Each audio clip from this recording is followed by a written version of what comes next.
नमस्कार, आप सभी का स्वागत है प्रगति कोचिंग सेंटर के ऑनलाइन प्लेटफॉर्म में। आज हम डिस्कस करने वाले हैं सूरदास यानी भक्तिकालीन कवि। ये हिंदी का मोस्ट इम्पोर्टेंट टॉपिक है जो आपके गद्य खंड में दिया हुआ है। तो हम बात करते हैं सबसे पहले इनके सामान्य जीवन परिचय के बारे में। इनका जन्म हुआ था 1478 ईस्वी में, संवत 1535 के लगभग, यानी कि अगर हम बात करें बैसाख शुक्ल पक्ष पंचमी को इनका जन्म हुआ था। जन्म स्थान है रुनकता रेणुका क्षेत्र, आगरा मथुरा, यानी कि मथुरा के निकट आपका इनका जन्म स्थान होता है। इनके गुरु थे महाप्रभु वल्लभाचार्य। इनकी अगर हम बात करें विशेष विधा की, ये कृष्णमार्गी कवि, और कृष्णमार्गी कवि में भी हम बात करेंगे, ये अष्टछाप कवियों में से सबसे प्रमुख कवि माने जाते हैं सूरदास। इनको कहा जाता है कि अष्टछाप का जहाज कहा जाता है, यानी अष्टछाप 8 कवियों का एक दल था, तो उनमें सबसे प्रमुख नाम है सूरदास का। कर्म क्षेत्र की बात करें तो इसमें सगुण भक्ति काव्य के, यानी कि इनका कर्म क्षेत्र कैसा रहा, भक्ति काव्य से तो रहा लेकिन सगुण भक्ति काव्य से रहा। मृत्यु हुई थी इनकी पारसूली। अगर हम बात करें कर्म क्षेत्र की बात करें तो ये आपका सगुण भक्ति काव्य में आते हैं। सबसे इंपॉर्टेंट है इनकी रचनाएं। इनकी रचनाओं से अक्सर एग्जाम में क्वेश्चन बनते हैं, तो रचनाओं पे अगर हम बात करेंगे, सबसे पहला है सूर सागर, दूसरी है आपकी सूर सरावली, तीसरी है आपकी साहित्य लहरी। एग्जाम के पॉइंट ऑफ व्यू से ये एग्जाम में पूछी गई है। हाल ही में एक एग्जाम हुआ था, यूकेपीएससी के द्वारा कंडक्ट कराया गया था आपका पटवारी एग्जाम, तो उसमें ये पूछी गई थी कि साहित्य लहरी निम्न में से किसकी रचना है, तो ये आपका सूरदास की है। और आपका सूर सागर और सूर सरावली भी एग्जाम के पॉइंट ऑफ व्यू से बहुत ज़्यादा इंपॉर्टेंट है। अगर हम बात करें कि इनकी 3 रचनाओं के अतिरिक्त, इन 3 रचनाओं के अतिरिक्त नल दमयंती और ब्यालो 2 और रचनाएं मानी जाती हैं इनकी, लेकिन ये रचनाएं अपूर्ण मानी जाती हैं। अपूर्ण रचनाएं हैं नल दमयंती और ब्यालो। रचनाओं से संबंधित कुछ महत्वपूर्ण तथ्य होते हैं जहां से एग्जाम में आपके अक्सर एग्जाम में क्वेश्चन बनने की संभावना होती है और बनते भी हैं इनसे क्वेश्चन। इनकी अगर बात करें, सबसे पहले हम बात करें कि साहित्य लहरी। साहित्य लहरी जो रचना है, इसमें सूरदास जी का वंश वृक्ष मिलता है। वंश वृक्ष का मतलब वंशावली मिलती है कि कब क्या पूरा विवरण इन पे सूरदास जी के बारे में मिलता है, यानी कि साहित्य लहरी। अब कैसे याद रखना है, लहरता कौन है, जब हवा आती है तो पेड़ पौधे लहरते हैं, तो वृक्ष लहरेगा तो साहित्य लहरी। इससे आप जो है अनुमान लगा सकते हैं कि किस तरह से इसको ट्रैक करना है, किस तरह से हम याद कर सकें। ये एग्जाम में भी पूछा गया है, एमपीपीसीएस एग्जाम में किसी एग्जाम में आया हुआ है।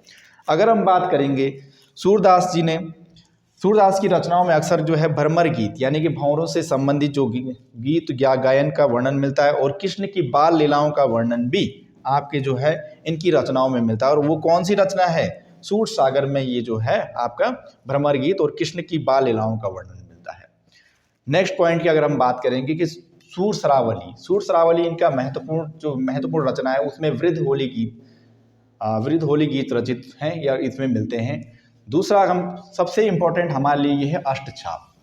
ये अक्सर एग्जाम में आता है कि हिंदी में अष्टछाप क्या है, तो हिंदी में अष्टछाप होता है, यानी हिंदी भक्ति साहित्य में अष्टछाप 8 कवियों का एक समूह, 8 कवियों का एक दल या एक समूह कह सकते हैं, अष्टछाप की उसे संज्ञा दी जाती है। इसमें हिंदी के 8 प्रमुख कवि हैं, जिनमें से सूरदास जी का नाम सबसे प्रमुख है। बात करें हम अष्टछाप की स्थापना कब हुई थी, तो 1565 ईस्वी में अष्टछाप की स्थापना हुई थी। ये एग्जाम में पूछा गया आपके यूके ट्रिपल एससी किसी एग्जाम में कि हिंदी भक्ति साहित्य में अष्टछाप क्या है, तो 8 कवियों का समूह, 8 कवियों का दल आप कह सकते हैं ये अष्टछाप। अब देखते हैं अष्टछाप, यानी अष्टछाप में भी 8 कवि कौन कौन से हैं, उन पे हम प्रकाश डालते हैं। तो पहला है आपका कृष्णदास, दूसरे हैं आपके परमानंद दास, तीसरे हैं आपके सूरदास, चौथे हैं आपके कुम्मन दास। तो ये जो 4 कवि हैं, ये हैं शिष्य किसके, वल्लभाचार्य के। वल्लभाचार्य के शिष्य हैं। इनमें से सबसे प्रमुख हैं आपके सूरदास जी। सूरदास जी को अष्टछाप का जहाज भी कहा जाता है, और ये सबसे 8 कवियों के दल में सबसे इंपॉर्टेंट और सबसे मोस्ट इंपॉर्टेंट यही हैं आपके सूरदास, सबसे प्रसिद्ध। बात करेंगे इन 4 के अतिरिक्त, यानी वल्लभाचार्य के शिष्य हैं ये 4। अब बात करते हैं हम 4 की। गोविंद स्वामी, नंददास, चित स्वामी और चतुर्भुज दास, यानी कि गोविंद स्वामी, नंद स्वामी, नंददास, चित स्वामी और चतुर्भुज दास, ये जो है गोस्वामी विठलनाथ के शिष्य हैं। तो ये दोनों मिला के, वल्लभाचार्य के शिष्य और गोस्वामी विठलनाथ के शिष्य मिला के 8 कवियों का दल बनता है अष्टछाप। इंपॉर्टेंट है, कुछ देखते हैं एग्जाम के पॉइंट ऑफ व्यू से कैसे बनते हैं एग्जाम में हमेशा ध्यान रखना कि 4 यहाँ से 3 कवि दे देगा, यानी कि कृष्णदास, परमानंद दास और सूरदास, और एक नाम यहाँ से दे देगा चतुर्भुज दास। तो क्वेश्चन पूछा जाएगा कि इनमें से कौन से वल्लभाचार्य के शिष्य नहीं है, तो चतुर्भुज दास, या इस तरह से 3 यहाँ से दे देगा, 1 यहाँ से दे देगा। तो इनको ध्यान रखना बहुत जरूरी है। अब कुछ इंपॉर्टेंट महत्वपूर्ण तथ्य होते हैं, उनके बारे में हम बात करेंगे। सूरदास जी ने अपनी रचनाएं जो है अमूमन ब्रिज भाषा का इसमें प्रयोग हुआ है। ठीक, ब्रिज भाषा यानी कि कृष्ण मार्गी कवि थे, तो अमूमन ब्रिज भाषा का ही इन्होंने प्रयोग किया है। ये इंपॉर्टेंट पॉइंट है।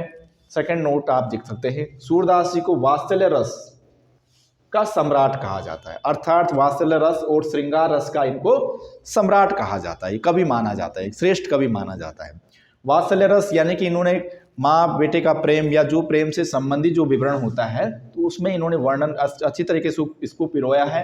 तो वात्सल्य रस का सम्राट कहा जाता है, या श्रृंगार रस का इनको श्रेष्ठ कवि माना जाता है। सूरदास जी को पुष्टि मार्ग का नायक या अष्टसखा की संज्ञा भी दी जाती है। तो अमूमन एग्जाम में आता है कि निम्न में से किसे पुष्टि मार्ग का नायक या अष्टसखा की संज्ञा दी जाती है, तुलसीदास, सूरदास, कबीरदास, इस तरह से। तो यहाँ पर आपका पुष्टि मार्ग का नायक होंगे आपके सूरदास जी।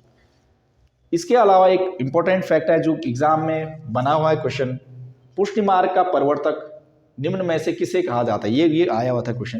तो पुष्टि मार्ग का जो प्रवर्तक है, प्रवर्तक का मतलब उसको प्रारंभ करने वाले, पुष्टि मार्ग के जो प्रवर्तक हैं, तो सूरदास के गुरु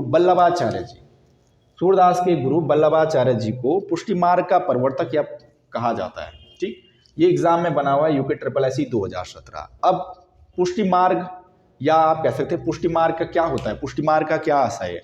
पुष्टि मार्ग से आशय है, यानी कि आप कह सकते हैं कि ऐसे मत को मानने वाले, ऐसे धर्म को मानने वाले जो वैष्णव धर्म का पालन करते हैं, अर्थात श्री कृष्ण की भक्ति में जो लीन होते हैं या श्री कृष्ण को जो मानते हैं, तो वैष्णव धर्म को मानने वाले जो कवि होते हैं या लोग होते हैं, या उस संप्रदाय को मानने वाले जो लोग होते हैं, वो कहलाते हैं आपके पुष्टि मार्ग कहा जाता है उसको। तो इस तरह से इनका एक विवरण था, छोटा सा विवरण था, एग्जाम के पॉइंट ऑफ व्यू से बहुत ज़्यादा इंपॉर्टेंट है। आप सभी लोगों का बहुत बहुत धन्यवाद। Thank you so much.